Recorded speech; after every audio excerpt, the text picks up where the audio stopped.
Halo semuanya, perkenalkan namaku Tio. Aku ingin menceritakan mengenai pengalaman yang tidak terlupakan dalam hidupku. Kejadian ini bermula sekitar 10 tahun saat liburan sekolah. Aku yang merupakan orang yang lebih senang di rumah tentu memanfaatkan suasana seperti ini untuk mager di kamar saja. Namun rupanya orang tuaku memiliki pandangan berbeda. "Tio, kamu ibu ikutkan acara perkemahan ya," ucap ibuku di sela-sela makan siang. Aku yang lebih ingin tiduran saja di rumah pun langsung kaget dan menampakkan raut wajah yang kurang senang. "Kenapa jadi diem gitu?" "Gak apa-apa, ikut saja toh cuma 2 hari saja." "Oh ya, ibu dapat info dari Jerry, dia panitia acara tersebut. Ibu sekalian nitip ke Jerry supaya jaga kamu juga," sambung ibuku dengan raut wajah berharap banyak. Aku pun cuma menghela nafas. "Oke lah," sahutku mengiyakan. Saat hari pun telah tiba, aku berangkat menggunakan kaos berwarna biru dan celana jeans dengan warna senada. Tak lupa aku pamit dulu ke kedua orang tuaku. "Bapak Ibu, Tio berangkat dulu ya. Doain supaya lancar," ujarku. "Iya anakku," jawab mereka kompak. Karena jaraknya cukup jauh, aku menggunakan jasa angkutan umum sampai 3 kali operan sesuai dengan petunjuk yang diberikan ibuku. Ini kita mau acara perkemahan atau apa ya, kok jauh banget," gumamku dalam hati. Karena berangkat pagi-pagi sekali sehingga aku mengantuk sekali. Tiba-tiba Pak sopir membangunkanku. "Dek, kamu mau kemana?" "Ini saya sudah di pemberhentian terakhir," ujar Pak sopir. "Saya mau ke acara perkemahan," balasku. "Oh, perkemahan itu toh. Kamu cukup jalan aja ke arah sana sekitar 5 menit sudah sampai kok. Ada namanya Outbound Cinta Bumi," ujar Pak sopir sambil menunjuk ke arah depan. Kemudian aku langsung membayar uang angkot dan menuju ke arah yang ditunjuk oleh Pak sopir. Tidak berapa lama aku berjalan, ada yang menyapaku dari belakang. "Hei Tio, kamu anaknya Bu Siti kan?" panggilnya dari belakang dengan keras. "Ah, iya," responku. Aku menoleh ke belakang, dan kulihat Jerry yang tengah berlarian mengejarku. "Kenalin, aku Jerry, tetangga sebelah rumahmu. Ibumu titip supaya aku menjagamu," ujar Jerry. "Oh, iya mas. Gak perlu dijaga juga lah. Kan aku juga sudah besar," timpalku. "Ya nggak gitu, karena lokasi outbound ini jauh dari kota makanya kudu waspada. Apalagi ini deket dengan hutan. Kamu gak kepengen ada apa-apa kan?" sahut Jerry. "Tapi saya rasa aman lah, selama ini juga aman-aman aja kok, lagi pula cuma 2 hari saja," timpal Jerry lagi. "Yuk mas, kita langsung ke lokasi saja, biar segera ikut acara dan cepat selesai," ujarku yang memang sejak semula malas mengikuti acara ini. Kemudian kami pun berjalan menuju lokasi outbound.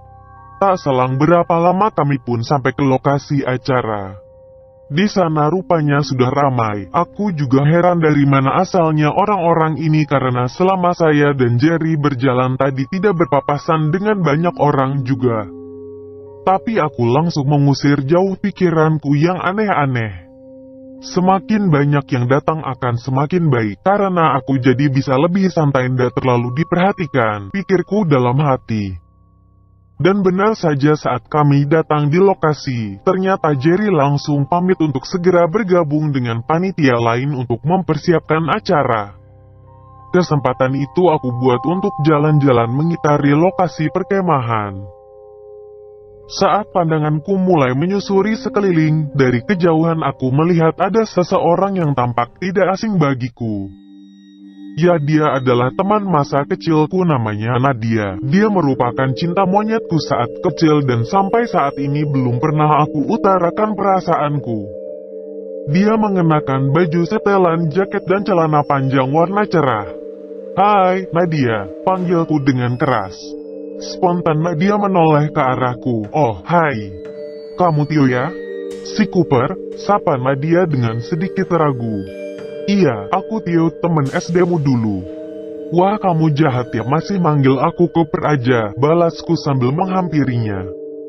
Lalu aku pun bertanya lagi, ke sini sendirian saja nak? Bareng siapa? Tanyaku dengan antusias. Aku datang berdua nih sama kakakku, dia jadi panitia acara ini. Jadinya aku ditinggal di sini. Untung ada temanku Lesti, ujar Nadia. Salam kenal Mas Tio, aku Lesti, ujar Lesti sambil tersenyum. Setelah itu kami bertiga terlibat pembicaraan santai sambil menunggu acara yang akan segera dimulai. Kemudian tak lama setelah itu terdengar suara nyaring. Mohon kawan-kawan semua peserta outbound perkemahan untuk segera berkumpul di depan kantor. Lalu kami pun segera berkumpul mengikuti kegiatan. Acara pun dimulai dan kami pun semuanya berkumpul di tengah lapangan untuk mendengarkan arahan dari panitia. Di sana juga ada tetanggaku Jerry yang jadi panitia dan sibuk mondar-mandir mengurus kesiapan acara di belakang. Ketua panitia menyampaikan keseluruhan acara mulai awal sampai akhir dan tentu dikarenakan hanya menginap semalam saja maka akan tetap diadakan acara jurit malam. Acara yang paling aku tidak suka dari dulu, tentunya acara yang dibuat untuk menakut-nakuti saja. Tidak ada faedahnya, pikirku dalam hati. Kegiatan pun berjalan dan tak terasa sudah sore hari. Tiba saatnya bagi kami semua untuk bersih-bersih diri sebelum acara malam hari. Dikarenakan banyak peserta yang mengantri, aku jalan-jalan ke sekitar lokasi terlebih dahulu. Tak jauh dari lokasi acara rupanya ada yang berjualan pentol. Aku mampir untuk sekedar mengisi perut yang keroncongan ini. Bang, pesan 1 bungkus ya, pentol saja ndak pakai tahu, ujarku kepada penjualnya. Oh siap dik, semuanya Rp5.000, sahut penjual bakso sambil menyiapkan pesananku dengan cekatan. Kemudian aku iseng bertanya, Bang, di sini kok sepi sekali ya, ujarku. Biasanya memang di sini sepi. Kenapa dik? Jawab abang penjual sambil menyerahkan pesananku. Oh, ya kalau di sini hati-hati, kayaknya adik ini pendatang di sini ya. Kalau malam sering banyak orang hilang, jadi pesan saya jangan keluar malam-malam, sambungnya. Kemudian aku mengiyakan dan langsung bergegas kembali menuju lokasi acara. Pendatang? Siapa yang dimaksud? Kan aku ikut acara outbound. Masa ndak tahu sih? Gumamku dalam hati. Singkat cerita, waktu pun sudah malam, dan sebelum acara dimulai terlebih dahulu kami berkumpul mengelilingi api unggun yang sudah disiapkan oleh panitia. Bagaimana acara seharian ini adik-adik? Tanya Pak Sugeng dengan nada datar. Oh ya, Pak Sugeng ini merupakan kepala panitia yang bertanggung jawab penuh dalam acara kali ini. Samar-samar aku dengar sahutan dari peserta lain, seperti suasana sangat berbeda dengan saat di siang hari yang semuanya bersuara. Aku maklumi sajalah, mungkin karena sudah kecapean, pikirku dalam hati. Di saat malam ini memang pandanganku agak kurang terang, aku mencoba mencari Jerry tetanggaku dan Nadia teman masa kecilku. Tapi aku cari dari sudut ke sudut tidak menemukannya. Kemana ya mereka semua? Kok acara penting gini malah gak ada yang kelihatan? Gumamku dalam hati. Malam semakin larut, aku mulai merasakan suasana yang aneh dan tidak seperti biasanya. Aku mulai menaruh curiga, kenapa mereka semua tidak banyak berinteraksi? Apakah memang benar karena kecapean? Lalu aku beranikan diri untuk pamit dengan alasan mengambil barang yang tertinggal di tasku. Syukurlah saat itu semua tas dikumpulkan di satu ruangan. Saat aku mulai menggeledah isi tasku, aku mengintip dari kejauhan orang-orang yang berkumpul. Duh, gak beres bener tempat ini dan semua pesertanya. Kenapa semuanya jadi pucat begitu sih? Tanyaku dalam hati. Namun tiba-tiba ada yang menepuk pundakku dari belakang. Spontan aku terperanjat kaget. Siap. Jangan keras-keras, ujar suara itu sambil berbisik. Kemudian aku perhatikan lagi dengan seksama. Ternyata itu Nadia dan seorang temannya Lesti yang pernah bertemu saat pertama kali acara belum dimulai. Ada apa kok mengendap-endap seperti maling? Ucapku berbisik. Kuper kamu gak punya firasat aneh kah? Ujar Nadia. Maksudnya aneh seperti apa, timpaku? Aneh saja ndak seperti pagi tadi, jawab Nadia. Sementara Lesti juga menganggukkan kepala tanda menyetujui apa yang dikatakan Nadia. Oke, kalau merasa aneh, coba cek handphone masing-masing apa bisa menghubungi orang tua kita, jawabku. Kemudian kami kompak mengecek handphone kami semua. Sayangnya sinyal di handphone kami semua dalam kondisi tidak ada sinyal. Dalam suasana panik, tiba-tiba ada suara teriakan lantang dari arah lapangan. Kalian yang ada di ruang penyimpanan tas sedang apa? Ayo kemari. Suara tersebut seakan sangat dekat dengan telinga kami, padahal kami yakin jarak kami cukup jauh. Lesti yang kaget dengan suara teguran tersebut langsung refleks lari.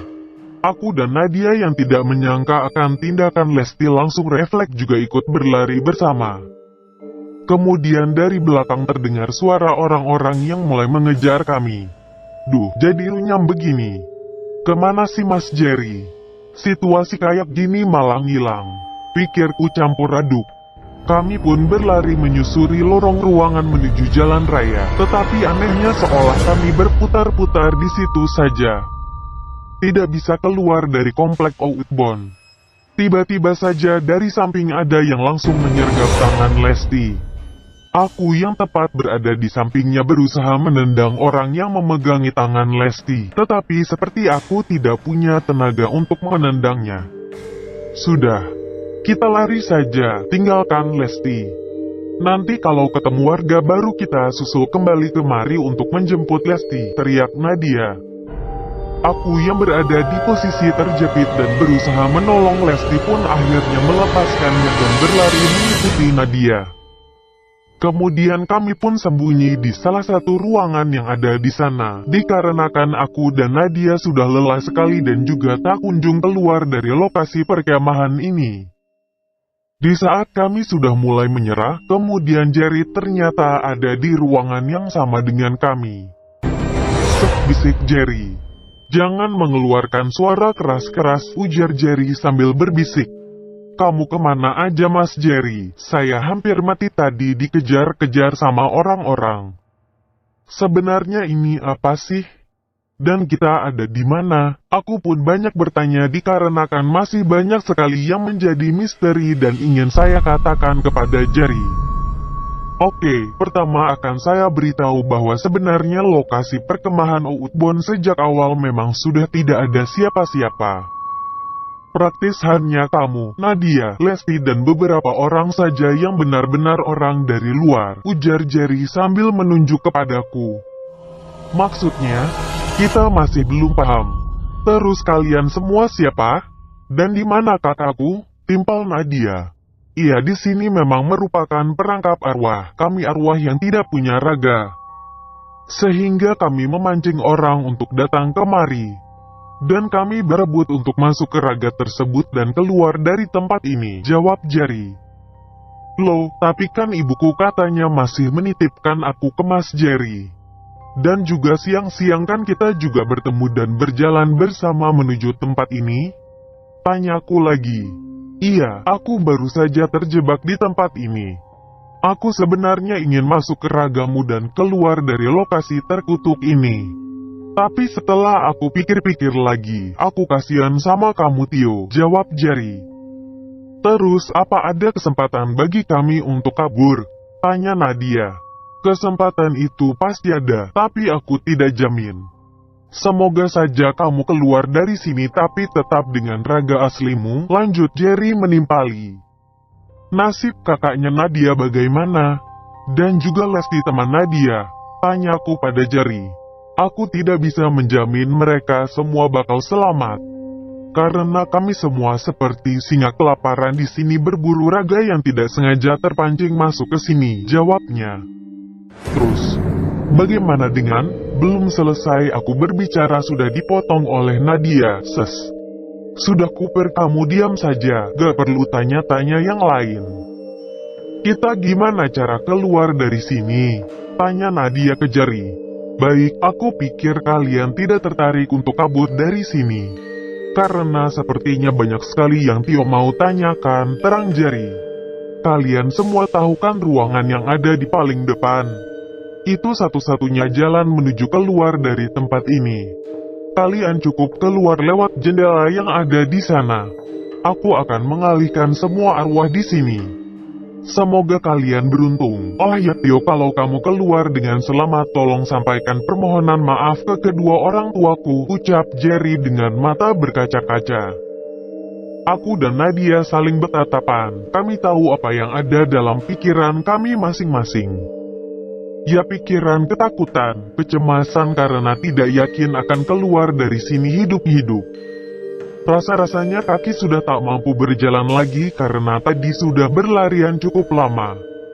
Nat, mungkin ini terdengar konyol dan waktu yang tidak pas. Tapi aku mau ngomong sesuatu sama kamu, ucapku sambil berbisik. Di Cooper, nanti aja kalau kita sudah keluar dengan selamat dari tempat ini ya. Aku lagi shock banget ini, gak tahu harus ngapain, jawabnya sambil meneteskan air mata. Aku bisa merasakan bahwa itu air mata keputusasaan dikarenakan sangat kecilnya peluang kami untuk keluar dari tempat ini dengan selamat.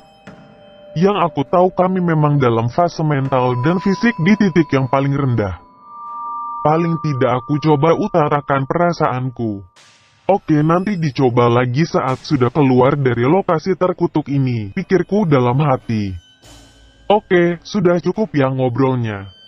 Nanti aku alihkan perhatian mereka ke arah berlawanan dari ruangan yang sudah aku beritahu, ujar Jerry sambil menunjuk lokasi ruangan yang katanya ada tempat untuk keluar ke dunia nyata.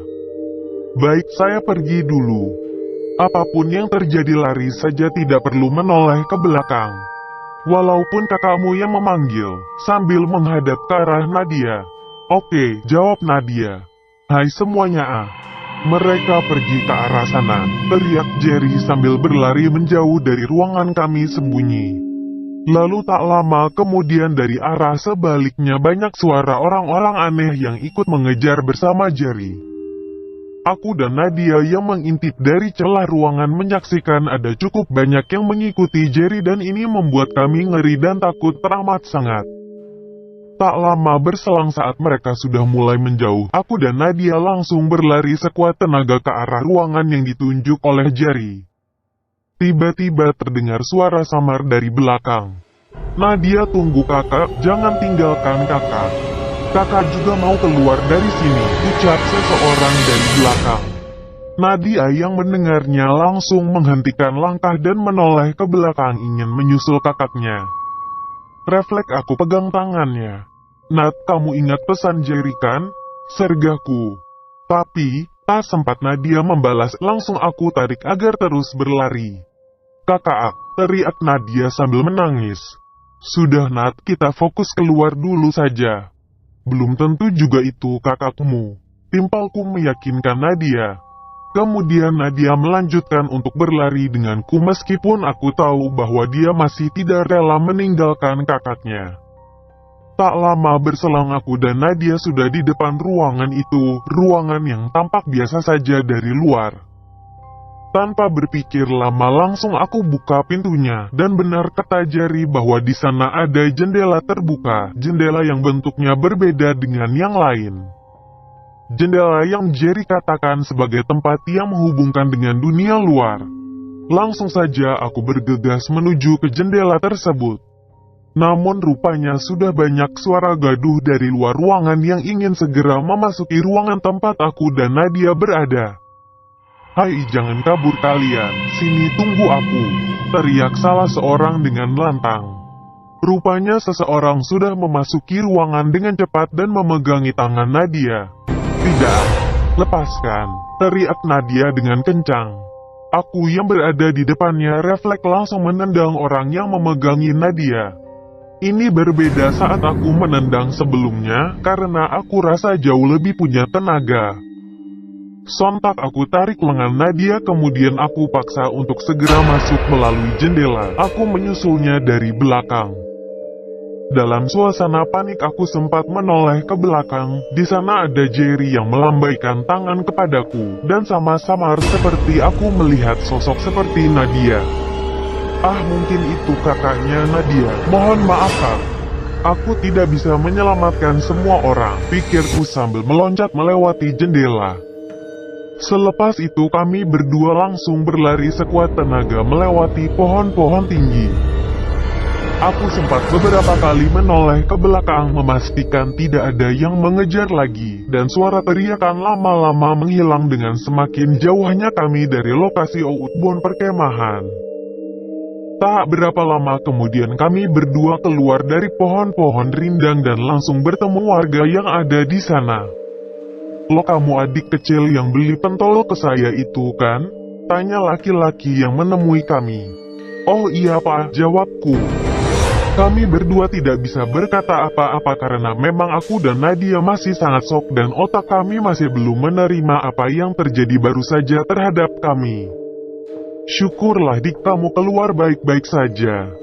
Makanya tadi sudah saya kasih peringatan jangan main-main di hutan," ujar bapak itu.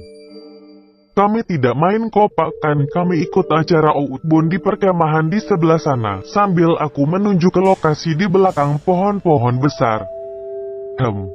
Sebenarnya sudah lama lokasi perkemahan itu ditutup," timpal bapak itu. "Hah? Tutup?" jawab kami berdua bersamaan. "Ya sudah ndak usah terlalu dipikirkan, karena sudah malam kalian berdua ke rumah saya dulu saja, besok pagi saya antar ke kota," ujarnya. Kami berdua pun mengiyakan. Sambil mengikuti berjalan di belakang, aku pun bertanya ke Nadia. "Nat, kamu tenang saja. Semoga ini sudah selesai dan kita sudah benar-benar keluar dari lokasi terkutuk itu," ucapku membuka percakapan. "Iya Mas Tio, terima kasih sudah menyelamatkan Nadia tadi," jawabnya. "Mas Tio, bukannya biasanya kamu manggil aku Cooper?" tanyaku sambil tersenyum tipis untuk mengusir rasa lelah dan takut. Iya mas," jawab Nadia singkat. "Loh, kamu Nadia? Atau siapa? Lestika?" ucapku lirih. Tolong jangan keras-keras mas." "Iya aku Lesti. Tolong ini jadi rahasia kita berdua aja ya mas," jawabnya sambil menatapku dengan tangan mengatuk memohon.